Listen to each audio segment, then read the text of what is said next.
Good evening, and welcome to another spooky episode of Codo Cinema, the podcast show where I talk about movies. I bid you welcome as your host, Mark Codo, aka Codoman. Hello, everyone. This is Mark, Codo's twin brother Mike, coming back for another episode of Codo Cinema. That is right, folks. My brother Mike is back on board, and we are going to be on the topic of remakes for this episode. So yes, it's scary enough to it is scary to say that there are a lot of remakes for film and TV, most particularly with movies. Not to name any studios, the Walt Disney Company doing their live action Disney remakes. But this one that we're going to talk about, this one's going to be a remake that came out in 2020 that is actually based on a Roald Dahl book. And that movie that Mike and I are going to talk about is The Witches, or simply known as Roald Dahl's The Witches. Now, this remake is a 2020 dark fantasy comedy horror film co-produced and directed and co-written by Robert Zemeckis, who also contributed the screenplay with Kenya Barris and Guillermo del Toro, based on the 1983 novel of the same name by Roald Dahl.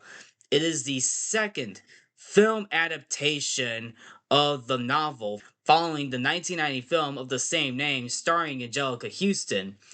The remake, however, stars Anne Hathaway, Octavia Spencer, Stanley Tucci, Christian Chenoweth, and Jazir Bruno, with narration by Chris Rock. Seems very interesting. Yes, that may seem interesting at first, but of course, when the film came out, it received mixed reviews from critics who praised the performances and visuals, but criticized its script, deeming it inferior to the 1990 film.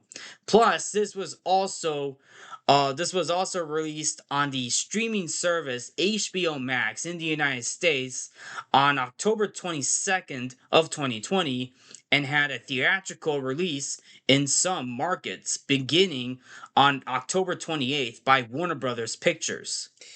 The Witches was scheduled to be released on October 16th, 2020. On October 25th, 2019, Warner Brothers moved up the release of the film by a week. However, on June 12th, 2020, Warner Brothers announced that they pulled the film off the 2020 schedule due to the COVID-19 pandemic. And of course, this is where the streaming service HBO Max comes in. And of course the movie was released in other locations. It was also released on DVD on June 14th, 2022, because The Witches was pulled off from streaming services. I don't understand the reason why they pulled it off of HBO Max. I mean, I know they put it on HBO Max for the back in 2020, but I don't understand why they pulled it off of HBO Max. I mean, I don't know the reason behind it, but anyway, before we dive more into the movie, to anybody who is new to Codo Cinema, welcome to Codo Cinema, the podcast show where I talk about movies. If you are listening to this or watching this on YouTube, don't forget to hit the like and subscribe button for more content. And if you are listening to this through Podbean or Spotify, don't forget to hit the follow button as well for more content as well. Okay, let's continue on with this movie. So anyway, so you're all probably wondering how this idea of a remake came to be. Well, apparently this started back in 2008 when Guillermo del Toro expressed interest in making a stop motion film. However, there were no further developments on the potential project until it emerged 10 years later in June of 2018 when Robert Zemeckis was hired to direct and write the script. Del Toro would produce alongside Zemeckis and Alfonso Cuarón, in addition to having a screenplay credit. I would imagine if this movie was in stop motion animation. I mean, that would be an interesting take, although let's be honest, I feel like live action was probably the best route. I mean, look at the 1990 film with Angelica Houston. I mean, it still did well. Yes, I mean, Angelica Houston nailed the role as the Grand High Witch. Exactly. And I was never interested in watching The Witches, but until the 2020 came out, until the 2020 version came out 5 years ago, and then I started to like watched it, and it was okay, but not as good as the original. I think that's the main point of that remake. Like the remake is not as good as the original, but it is watchable. Like it's a watchable movie, so to say. I mean, it's not the worst. It's not the worst remake, but it's not a great remake at all. Especially in a Roald Dahl book. I mean, to be quite honest, like for a filmmaker like Robert Zemeckis, who has made some of the greatest movies of all time, like Back to the Future, Who Framed Roger Rabbit, Forrest Gump, just to name a few. Including Romancing the Stone. That's true. Including motion capture films. Right. I mean, for a filmmaker like Robert Zemeckis, who has made some great movies, this one would have been a good movie, but for some reason it didn't do as well as many people will hope for. I mean, sure, yeah, the reviews were not bad. They were just mixed. Yeah, I mean, Robert Zemeckis, I would say he's more hit or miss when it comes to filmmaking. I think that's the point. Like nowadays, when it comes to Robert Zemeckis directing movies, he's hit or miss. Like he can make a good movie. Sometimes he has made bad movies. He's also made movies that hit the middle ground of being good and bad. Well, he was able to find a way to climb back up in the early 2010s with the Flight movie with Denzel Washington. Right. Also to note too, since this is a remake that Robert Zemeckis did, he would also go on to remake another classic movie in the name of Walt Disney's Pinocchio.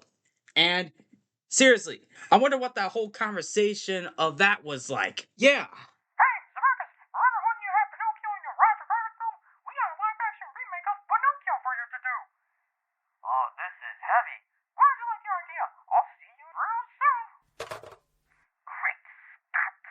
Well, I'm pretty sure that speaks volumes. But anyway, let's get back to the movie. But so the film takes place in the United States and Alabama during the 1960s instead of the novel's 1980s England and Norway, and the boy protagonist is African American instead of Norwegian British, like the boy in the original novel and previous adaptations. Nevertheless, Zemeckis actually described the adaptation as being closer to the original novel than the 1990 adaptation directed by Nicholas Roeg, with Kenya Barris being one of the co-writers for the remake. Yeah. I'm just gonna say that sounds a bit biased, to be honest, because I think the only difference with that is the film's setting, right? Like the original took place in England and Norway, while this one is an American setting. I mean, I don't really mind the change, but when you make a comment saying that we're gonna try to be we're oh yeah, this movie is being closer to the original novel, you should be asking yourself, is it really in terms of story, or is it in terms of location? I don't know. And to be honest, and I'm just gonna say this, and I've said this before in my classic versus remake of both films. I have never read the book. I never read the Witch's book at all. I am familiar with the story, but I have never read it. Neither do I. I never read the Witch's book before. To anyone who has read the book, would like to give your own take on that, put that in the comment section below. But anyway, let's move forward. So, going to the casting portion of this episode, in January of 2019, Anne Hathaway was cast in the role of the Grand High Witch, while Octavia Spencer was cast in February as the grandma, while Jazir Bruno and Cody Lee Eastick also joining, while Stanley Tucci and Chris Rock were added back in May. And in September of 2020, it was revealed that Christian Chenoweth was cast in the film. That seems like a good choice. Sounds like a good cast. While principal photography began on May 8th of 2019 with filming locations including Alabama and Georgia in the US and at Warner Brothers Studios Leviston in Hertfordshire and Virginia Water Lake in Surrey, both in England. Okay, so they actually filmed in the United States and the UK. That's Don Burgess that did the cinematography. That's true, yes. Don Burgess was also on board doing the cinematography. Then you also have Alan Silvestri doing the music, plus Joanna Johnston doing the costumes. I actually love the collaborators. And speaking of which, this is my first Robert Zemeckis film overall in this episode. Right. This is our first collaboration of talking about a Robert Zemeckis movie. And to anybody who is also listening, I have also reviewed the Back to the Future movies back in 2020. Yes, all three films directed by Robert Zemeckis. And of course, I have also talked about the 2022 live action remake of Walt Disney's Pinocchio. You also did the Polar Express last year. Exactly, yeah. So I have talked about a few movies from Zemeckis. Anyway, as I mentioned, the film received mixed reviews, who praised the performances and visuals but criticized its script, deeming it inferior to the 1990 counterpart. So, and of course, the film's box office was $26.9 million. Now, that's the box office, but I'm not seeing a budget for this movie. So, what was the film's budget? I would imagine if this film was released theatrically. That's the main thing. And I think there are some reports that said it was probably $100 million at most. But sources like IMDb list a budget of $45 million for the film. It could be between $45 million to $100 million for the film's budget, and it only grossed $26.9 million. I think the pandemic and, of course, the overall reaction of the movie speaks for itself. yeah. I mean, I guess the film didn't really do that well at the box office, and it doesn't help that it was also released on streaming service as well. Yeah. It kind of did. So yeah, although to be fair though, it was at a difficult time, so it kind of gets a pass a little bit, but at the same time, yeah, it didn't really do it well at the box office. Also, I think not a whole lot of people were on board with this movie too, because keep in mind this is a remake of the classic 1990 original. On top of that, even the film's trailer kind of turned some people off, especially with how where the story was going. Plus, the CGI mice. Yep. And I'll be honest, the CGI on the mice were not that bad. I mean, I do appreciate the personality and emotions that they actually have. At least it wasn't. Was it motion capture or no? I'm not really sure. Maybe a little bit of motion capture, but who knows? I mean, I thought the mice in the movie were fine. Yep. Also, Anne Hathaway was pregnant on sets too. Actually, that's a good point too, because if to anybody who has seen The Witches, there is a bit of trivia to this because Anne Hathaway was pregnant on set, and Don Burgess, who's the cinematographer, actually picked out some of his camera shots to help to basically just to not make Anne Hathaway's pregnant obvious. Yeah, I mean, that's one way to be careful. So yeah, that way they don't. That way, I mean, Don Burgess picked out different camera shots from different angles and positions of when she was filming Anne Hathaway's scenes as the Grand High Witch. So basically, he's basically being careful. I got a feeling he was being careful on not revealing her pregnancy in the final cut. But the shots that he camera shots that he selected, I gotta say, he really.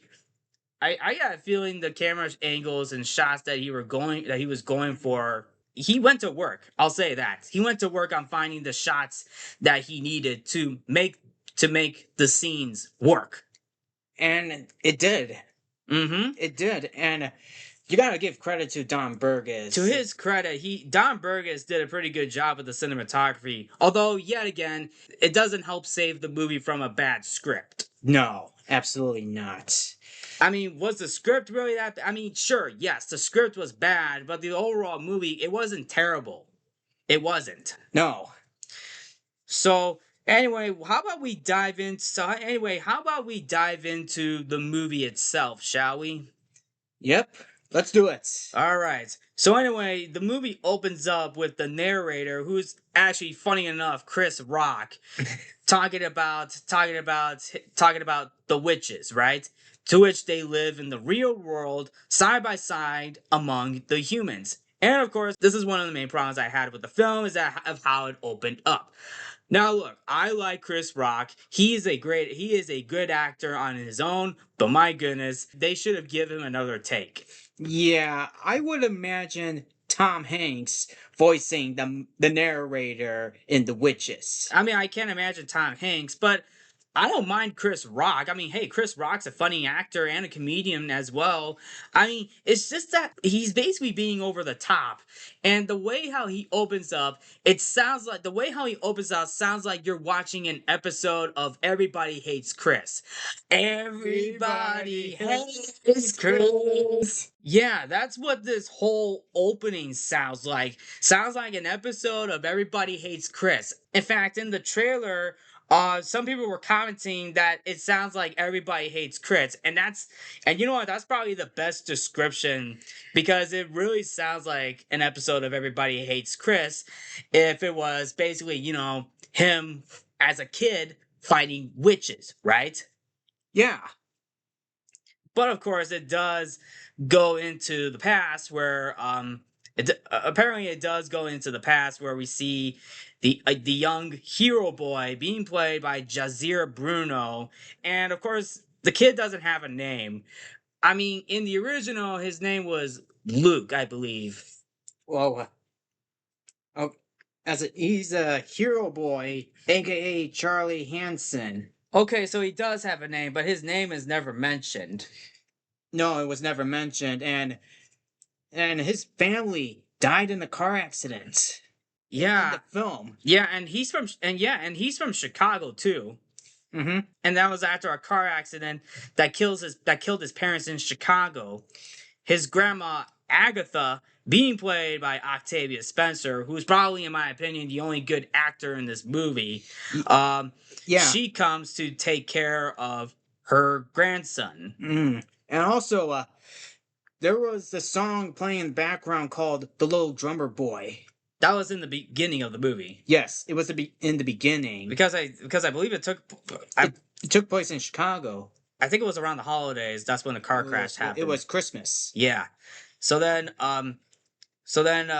Agatha takes her grandson to Demopolis, Alabama after the car accident, and Agatha is loving but has a strict set of rules around the house to follow.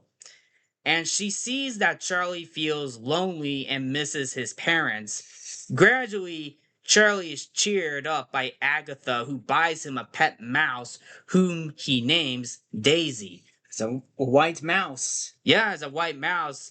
Actually, going off topic, in the original 1990 movie, there were 2 white mice. There were 2? Yeah, there were 2 white mice in the original. Oh, I didn't even notice. In this movie, there's only 1, and you definitely you'll find out right away that this mice used to be a little girl, right?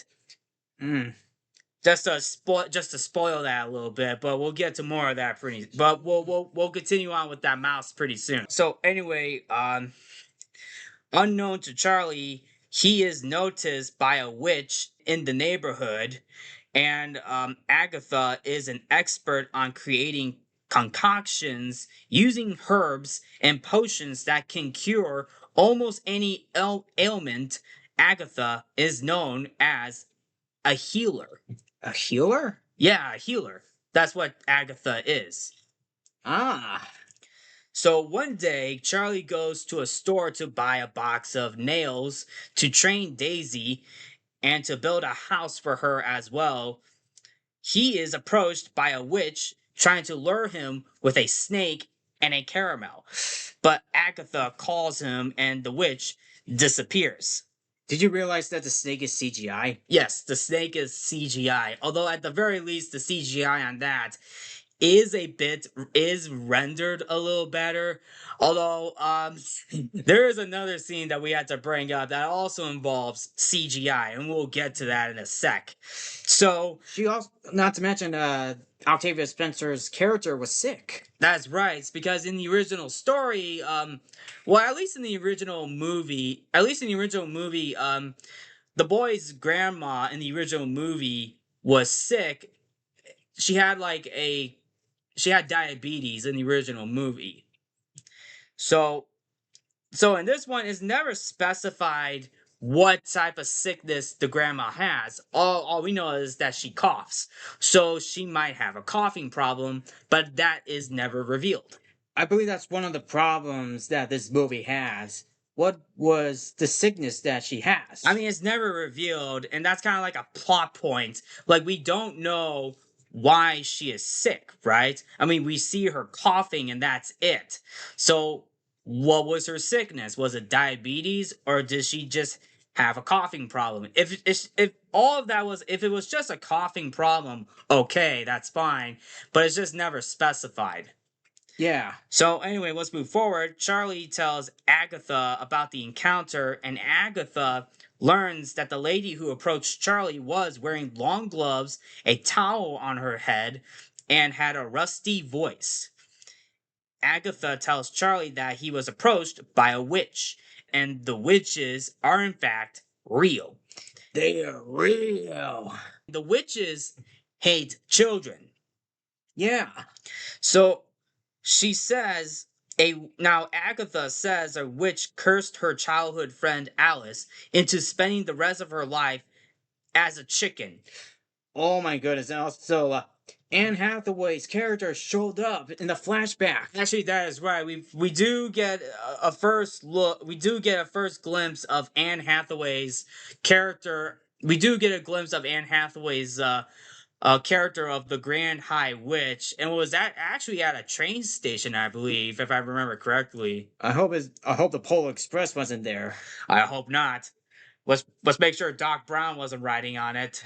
Oh, great Scott! There is a moment that really caught people by surprise, and is basically when Alice turns into a is when Alice transforms into a chicken after accepting the candy from a stranger who is basically the Grand High Witch.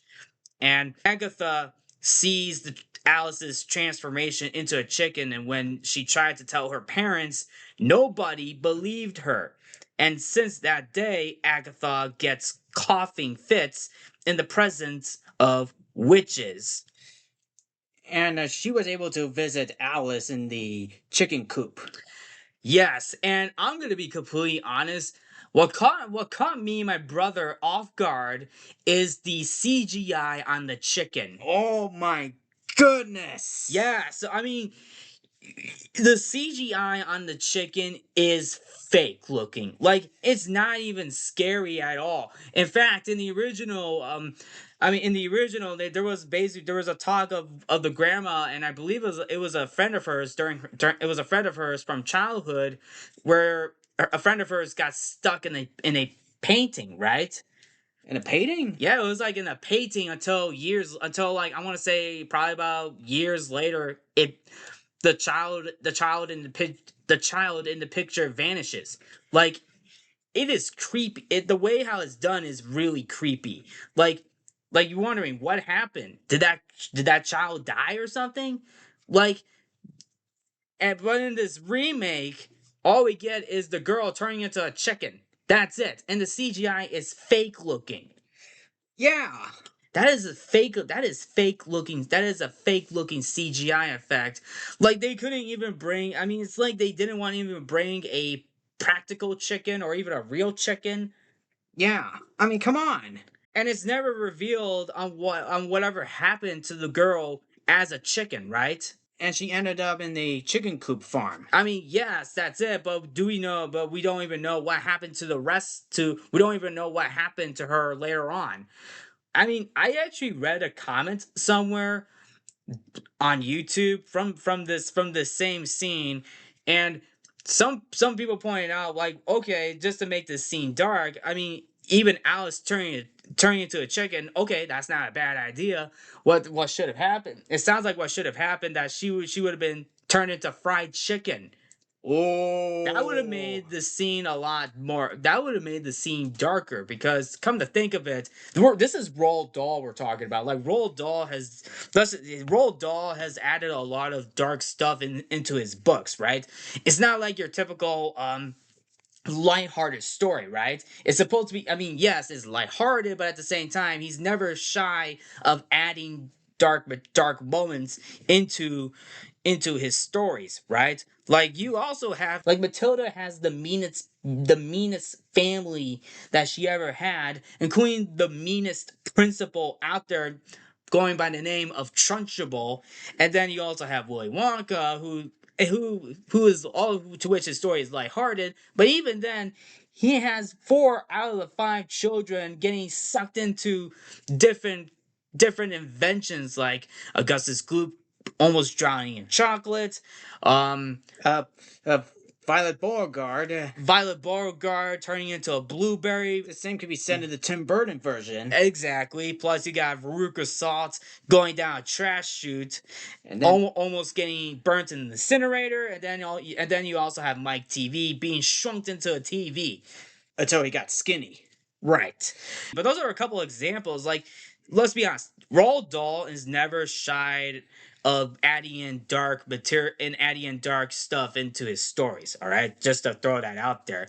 But I want to bring that comment up because someone actually brought this up. That would have make the scene a lot more darker if Alice as a chicken would end up later in life being turned into fried chicken, and that would probably upset Agatha even more because we don't even get a moment of the hero boy saying what happened to Alice after that when she was turned to a chicken. We don't even know what happened after that. Yeah. That's one thing that was one thing that was missing. I mean, it's a new moment. It's new, but at the same time, you gotta like, okay, what's gonna happen after that? Kind of like in the painting from the original movie. Yes. So anyway, Agatha says that. So anyway, moving forward, Agatha says that the witches never leave once they find a child. Frantically, they decide to stay in a nearby Grand Imperial Island hotel where her cousin Eston, being played by Philip Spall, is the executive chef. Mr. R.J. Stringer III, being played by Stanley Tucci, is the hotel manager. And the hotel is the swankiest in all of Alabama, and Agatha believes that they will be safe there as the witches prey on the poor and the overlooked. Actually, they showed up. That is true. The witches showed up in the hotel. You do hear the score from Alan Silvestri, right? Yes. Like as the witches are marching in, like it's basically a march. You do hear that bit of a violin melody in the background that gives off a witchy vibe, so to say. Yep. Although I'll say this, they should have taken out the drums. Like, we're talking about witches, right? I mean, do they really need to add an Imperial March to it? This is not John Williams, all right? No, it's not John Williams. This is Alan Silvestri.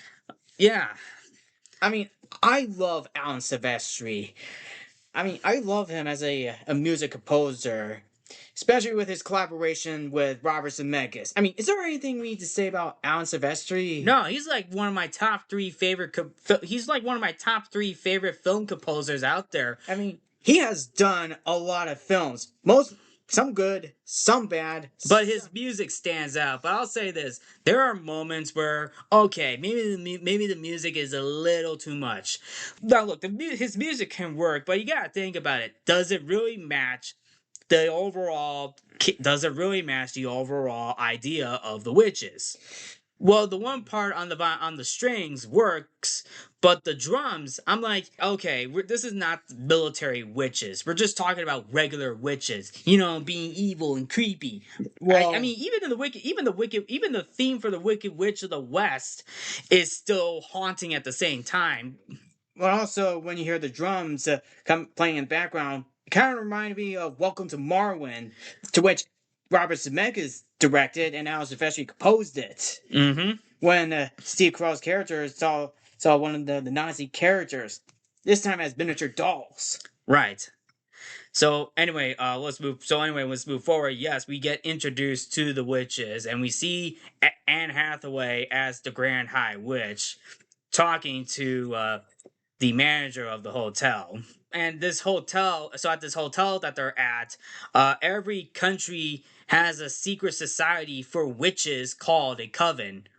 And the coven gets together to discuss their strategies to trade potion secrets and to receive orders from the Grand High Witch. Legend has it that the Grand High Witch was hatched from the frozen tundra of Norway. While at the hotel, Agatha teaches Charlie how to tell a witch from an ordinary woman. Their mouths are elongated at the edges, almost up to their ears. Real witches have claws instead of fingernails, which they hide by wearing gloves.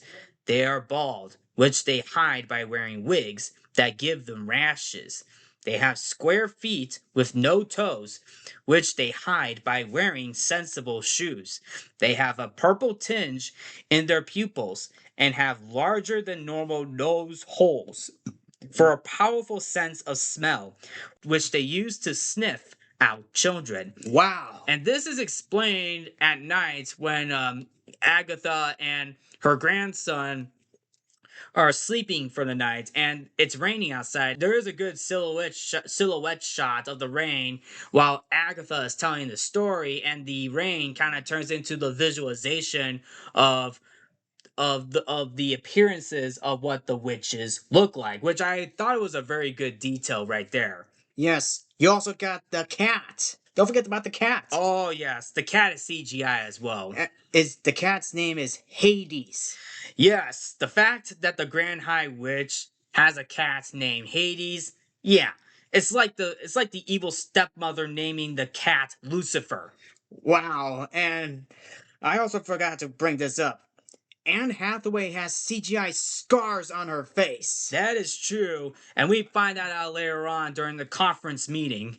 She also mentioned mice. Yes, to the manager. That's right, mice. Mice. And of course, if you get this conversation of Anne Hathaway and the manager talking about what we do with mice.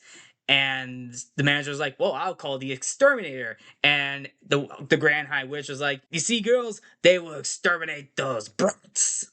Rats. You mean we exterminate the rats? Well, Pretty sure the rats do play something later on in this movie. yeah, they're gonna get what they deserve. Oh yeah, that's what happened in the original movie too. Also, ever since Agatha checked into the hotel, she has been having coughing fits. Resembles a group of ladies representing the Society for Prevention of Cruelty to Children checked into the hotel for the convention, which is basically the witches I'm talking about. The next day, Charlie takes Daisy to do some training at a grand hall, which is the conference room. And during that time, he meets a gluttonous but friendly boy named Bruno, being played by Cody Lee Eastick, who is pulled away by his mother. He also loves chocolate too. Yes. Kind of like Augustus Gloop in Charlie and the Chocolate Factory. Especially the line he says, "Where's my chocolate?" That's when he was in the big conference room. Does anyone talk about Bruno in this movie? We don't talk about Bruno, no. We don't talk about Bruno. But anyway, Charlie then goes into the Grand Hall thinking he would be alone as he is getting ready to train Daisy. The witches, led by, you guessed it, the Grand High Witch, enters the Grand Hall. And he hides under the stage where he realizes that the whole society of women staying at the hotel are a cover for a witch's coven. Oh boy. Yep, so he overhears the Grand High Witch planning to give the world's children a potion mixed into, the candy products that would transform them all into a mice in 1 hour. Wow. And the transformation was super fast. It was a fast transformation. Now, we'll get to that in a sec. Now, Anne Hathaway's performance. Now, look, you can definitely tell she's having a lot of fun in this movie, which is fine. But at the same time, she doesn't have the same energy as Angelica Houston. Like, Angelica Houston, now, sure, her performance in the original was over the top, but she at the very least knew how to, tone it down a bit. I mean, even the makeup in that movie. My goodness, that makeup in the original movie. You've probably seen a few scenes, but the makeup effects in the original movie, it is absolutely creepy and scary at the same time. And I'm pretty sure a lot of kids probably saw this movie back in the 90s, and oh my goodness, they probably still have nightmares about. Oh boy. They probably still have nightmares about this, and this is before the Addams Family came out, so to say, because Angelica Houston went on to portray Morticia Addams in the Addams Family movie, another horror film. Also, the design for the Grand High Witch in the original looks similar to the aliens in 1986's Aliens. Well, I wouldn't say that, but yeah, I mean, I wouldn't say that, but that's true because they actually got the makeup artists from the Aliens movie to do the makeup. That was creepy. And it is creepy. Like like in the original, she looks like an actual witch, especially the pointy nose, the way how her face is basically a lot older, and stuff. Like it's creepy. Wow. Like, I mean, is this a kids movie? I don't know. Probably. I don't know. I mean, I guess families can watch it too. But you look at Anne Hathaway's take on the Grand High Witch. We don't see that. No. Like, she's got the scars on her face. Even her mouth opens, and her mouth is basically her teeth. She's got serpent-like teeth. I mean, wow, great Scott. I mean, that is no witch. That is basically a female version of Voldemort. Wow. And the scars? This would probably give Heath Ledger's Joker a run for his money. Yeah, but also her entire performance is very, very over the top. And she's basically, screaming like crazy. I don't know. Look, I'll give Anne Hathaway credit for her own take on the Grand High Witch, but my goodness, I wasn't really selling it on her performance. Now, yes, I have done a classic versus remake, and I'll be honest, I prefer Angelica Houston's take on the Grand High Witch better than Anne Hathaway's take. I was completely terrified with the CGI scars. I mean, once it opens up. Oh yeah, I'm terrified with the scars, but still not enough to help the performance, though. Nope. But even then, she even kills one of her own witches too, right? Because she asked a question. Yeah. Like, she literally disintegrated one of them. And anyway, so anyway, the Grand High Witch instructs all of her subordinates to go back to their towns and open a candy store to distribute said candy products to children. And she has a trunk full of money in her room, which will help the witches to open the candy stores all over the country. And by the way, she mentions the room number, which is 666. Huh, so she is in that room. Yeah.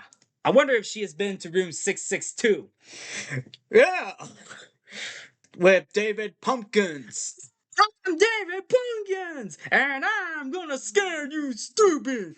I wonder if the Grand High Witch been to that room 662 for David Pumpkins. Any questions? Nope, but we gotta move forward because the Grand High Witch smells a child in the room. Not to mention the CGI nose. Sniffing. Oh my goodness! This what? Well, and the Grand High Witch was sniffing. Her nose was wait, moving. go back to the other one. She was sniffing.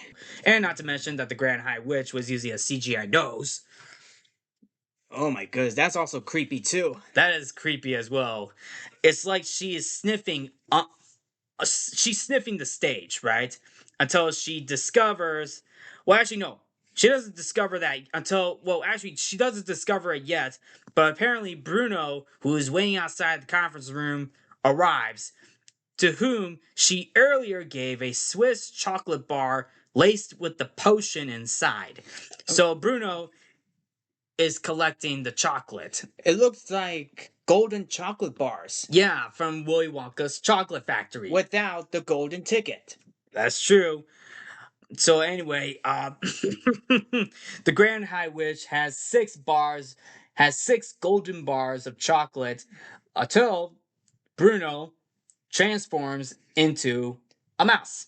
And she also did the countdown before Bruno turns into a mouse. The way how they did this, like, it's really quick. And it's basically an explosion. Like Bruno like blows up. Like he blows up. Like he blows up. Turns into a mouse. The boy has been transformed into a little mouse. Yep. And apparently they were going to squish Bruno, but apparently the mouse Daisy runs after him. She says, "I'll fetch him." And Charlie was like, "Did you just talk?" Yes, the mouse talked. Yes, and what really brings in is obviously Alan Silvestri's musical score. Because the score is going on while the music is going on. She grabs Bruno, and then the witch sees the mice and discovers the hero boy inside the vent because he was hiding inside the vent. That way, he does get caught by the witch. I also love the reaction of Bruno when he says, "Gosh, you're a giant! Why are you so big?" And the hero boy is like, "I'm not big. You're little." Why am I little? Well, that's because Bruno turned into a mouse. That's why. A witch put a spell on you. Yep. And then the Grand High Witch discovers the hero boy and basically turns him into a mouse. They did it by injecting the potion inside his ear. In a Shakespearean way. Yes, in a Shakespearean way. Not to mention, the witches have CGI scars too. Oh my goodness. That is crazy. You think Anne Hathaway's character, the Grand High Witch, has CGI scars? Why not the other witches? Yep. And then, after injecting the potion inside the hero boy, he turns into a mouse in a slow motion fashion.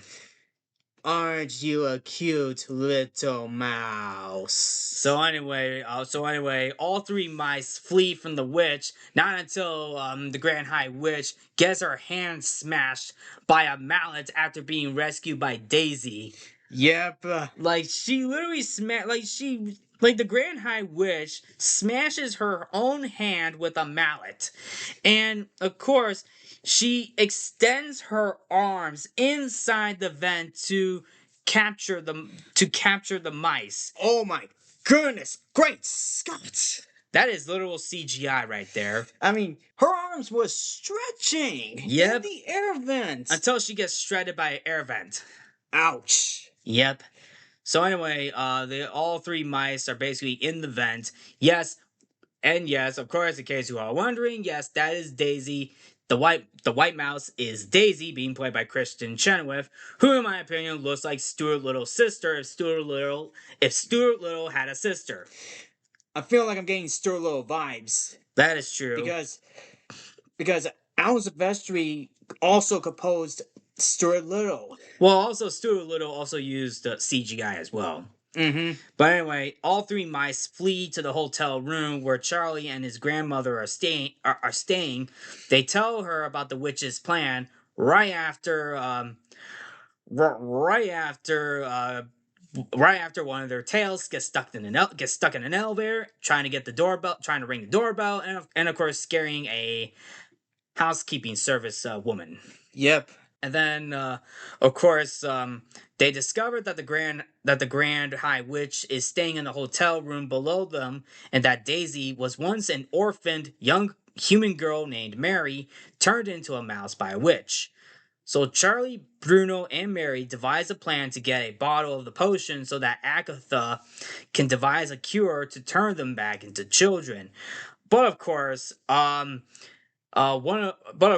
exterminator comes in with mouse traps that has Wisconsin cheese on it, fresh all the way from Wisconsin. Cheddar cheese. Yep, even Bruno was going to eat the cheese, but we all know what's going to happen to mice when they come across a mouse trap. Of course, Bruno was having some grapes, Yep, that is true. but they were inside the bag. Yep. Also, to go off topic, I'll say this: the CGI on the mouse is not that bad. No, of course not. It gives them. I feel like at the very least, I like the emotions and personality they actually have. Yeah. Why not the motion capture? I don't know if that's motion capture. I'm not really sure if it was. No, I don't think so. I mean, I don't know, but to be fair, some of the scenes with the CGI mice, they actually work pretty good. Yep. But anyway, you can clearly tell that, I'm pretty sure they're I'm pretty sure Octavia Spencer is trying her best to, like, at least see the mice, right? Because keep in mind, this is CGI we're dealing with, right? Yeah. And I'll be honest, Octavia Spencer is, in my opinion, the only good actress in this movie. Mm-hmm. At the very least, she's also having fun too. We're also trying to make the script work. Yeah.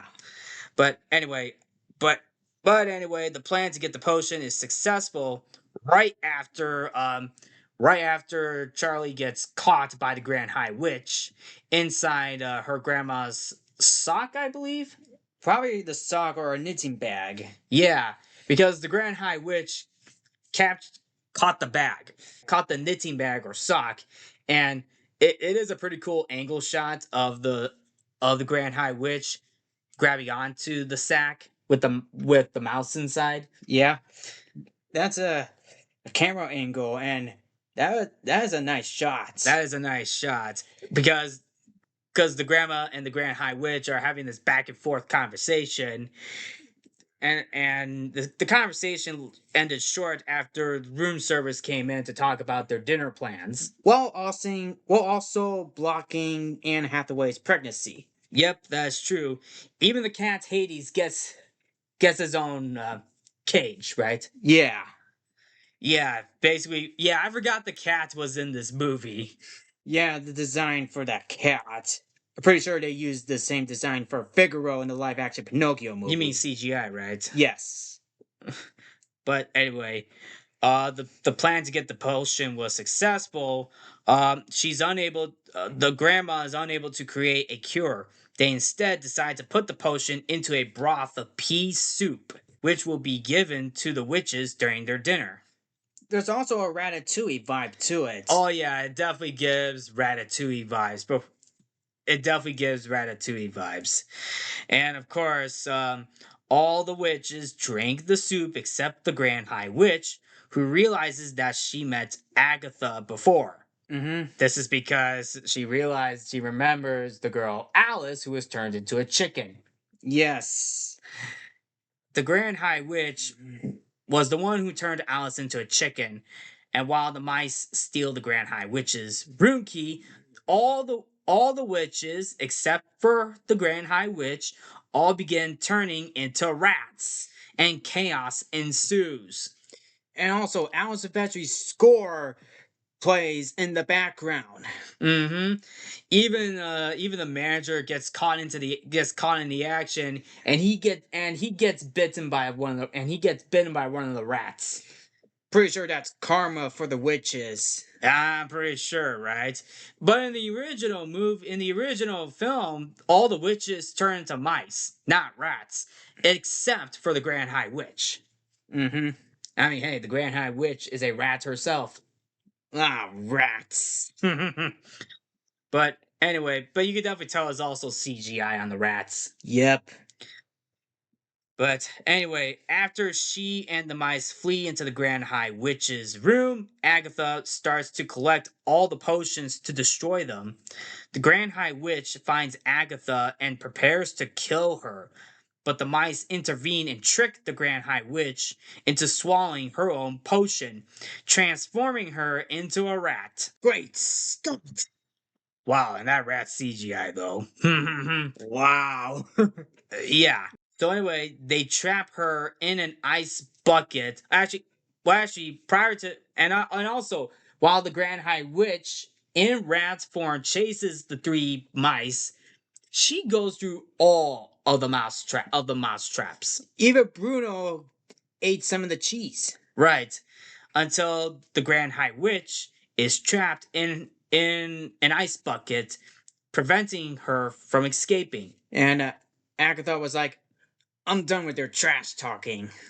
Yep. So before they leave the room, Agatha takes the Grand High Witch's trunk full of money and also releases her cat Hades from its cage. Not to mention the potion. They also take all the unused potion and aim to convert every witch in the world into rats. You two have fun. Now they had the Grand Witch's diary, in which she had the name and addresses of each witch in the world. And as the door closes, Hades attacks and kills the Grand High Witch, claiming that it's food. Yep. I guess you could say it's a bit of karma for the Grand High Witch after leaving the cat inside the cage. Yes, the Grand High Witch was like, don't you think about food? Yep, and of course, remember, she also said this in the movie. Well, if you like this cage, then stay in it. Yep. Something like that. Until she got killed by her own cat. Yep. And then the hero boy asks the grandma, "Hey, you probably heard what happened to the Grand High Witch?" And the grandma's like, "I don't know what you're talking about. I didn't hear a thing." So anyway, since Bruno's parents no longer accept him, Bruno joins Mary, Charlie, and Agatha to come home with the Grand High Witch's trunk and become family. But before they went back home, Agatha gives some of the Grand High Witch's money to the hotel employees. Some of the hotel employees outside. Yeah. And over the following years, Charlie revealed to be the narrator, which is Chris Rock, and his grandmother used the Grand High Witch's money to fund their travels all over the world, advising young children how to eradicate the witches. Yep. And that is it. That's the witches. Yep. Okay, so there are some things in this movie that I like, but overall, it's still I still find there are some things that I like and dislike from this movie. Like, I'll say this: as much fun as Anne Hathaway is, she literally is too over the top. I get that Anne Hathaway is doing her own take, which is fine, but it's still, still, she could have at least toned it down. Yeah. I mean, the CGI on the mice is fine. I mean, it's just like, I feel like that's the whole shtick. That's the whole thing with Robert Zemeckis. He likes to use visual effects. Mm-hmm. Not to mention the costumes. I mean, the costumes are good too. I like the costumes. The visual style overall is fine. Alan Silvestri musical score, I'd say he did a very good job. He did fine with the score, but I feel like he could have toned down the score a little bit. I mean, it gives the hype. Yeah, it gives the hype. But I'm also glad that they actually kept the ending where he remains a mouse. That's the one thing I like about this. That's another thing that I like about this movie is that they kept the ending of the young hero boy as a mouse instead of transforming back into a human. Because in the original, right, in the original movie, it ends with the boy Luke. I think that's his name. I think that's his name. He one of the witches turns him back into a boy, and I actually read something that Roald Dahl did not like that ending. It's Luke. Oh yeah, okay, so it is Luke. So prior to the movie being released, Roald Dahl did not like the ending of the 1990 witches movie. He did not like the ending. In fact, there was another scene that was actually included for test screenings where it included the original ending, and Roald Dahl actually liked it. But of course, test screening audiences did not like it, so they changed the ending. So that's probably one of the reasons why he didn't like the ending. Yes, that's the reason. And up until he passed away in 1990. Right. Same with Jim Henson. Mm-hmm. So rest in peace to both of them. Now, okay. Now, at the very least, I like how they kept the ending. They kept the ending where the boy remains a mouse. Yeah, I believe that was a good move that Robert Zemeckis did. That was a good move. I think that was the only thing that was faithful to the story where the boy remains a mouse. That's probably the only faithful. That's the only faithful thing that I can remember when it comes to respecting the source material, right? Yes. Also, Guillermo del Toro and Alfonso Cuarón did very good producing this movie. They did good producing the movie, but the screenplay deserves better. Like, the writing in this movie could have been a lot better. But I believe they knew what they were doing. I think they knew what they were doing, but it's just like, did they really follow the book?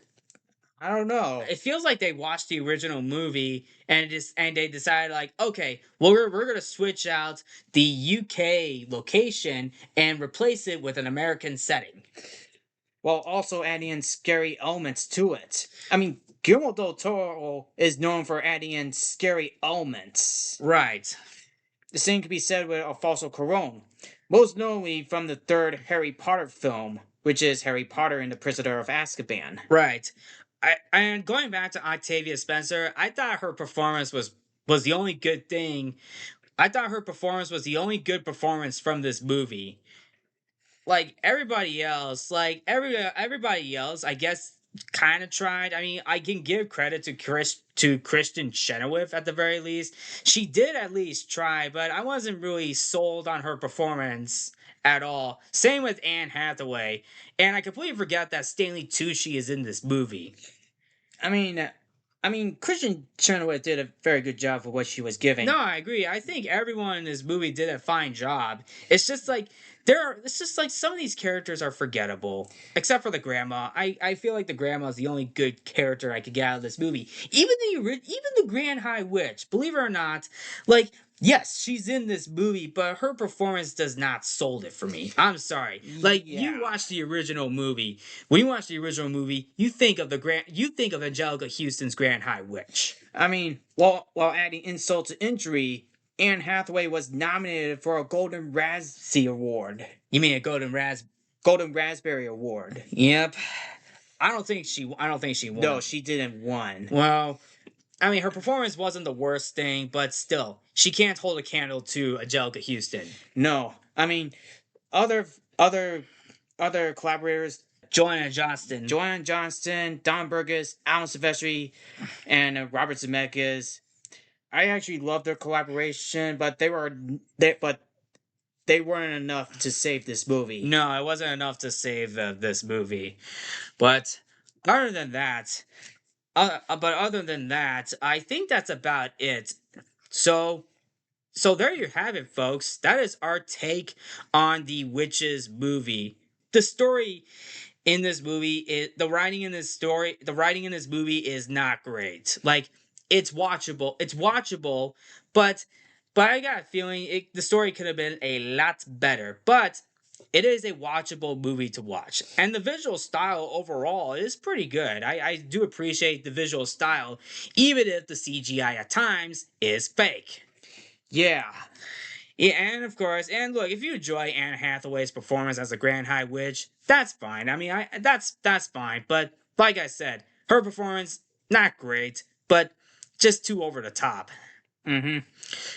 I mean, and then, and yes, of course, my opinion has changed over time when I think of this movie because, like I said, I have talked about this movie and the original movie on my classic versus remake episode during my time at Eastern Illinois University. So feel free to check out, and it's actually uploaded on YouTube. So feel free to, it is actually on YouTube and Spotify and Podbean. So feel free to check that out as well. Because, and keep in mind, my opinion has changed over time with this movie. So you could definitely, to those who are listening, you could definitely tell, you're probably wondering, has your opinion really changed over time? Yes, it really has changed over time. In my opinion, I thought the movie was okay, even though this movie does have its fair share of problems. I still enjoyed it, including Anne Hathaway's performance, but I'm just here to watch the movie and enjoy it. The same can be said with the musical score by Alan Silvestri. Yeah, and that's fine. You know that's totally fine. But anyway, that is about it. So that. So anyway, that is our take on the 2020 Witches movie by Robert Zemeckis. So anyway, what did you guys think of the 2020 Witches movie? Did you like the movie? Did you not like the movie? Did you think the movie was okay? I would love to hear your thoughts. But anyway, that will be a wrap for this episode. Mike, thank you for joining me on this episode. Yeah, no problem. So anyway, that'll be a wrap for this episode. Thank you all for tuning in to Codo Cinema. I'm your host, Mark Codo, aka Codoman. I'm Mike Codo. Remember to watch movies, stay positive, and good night. Until next week.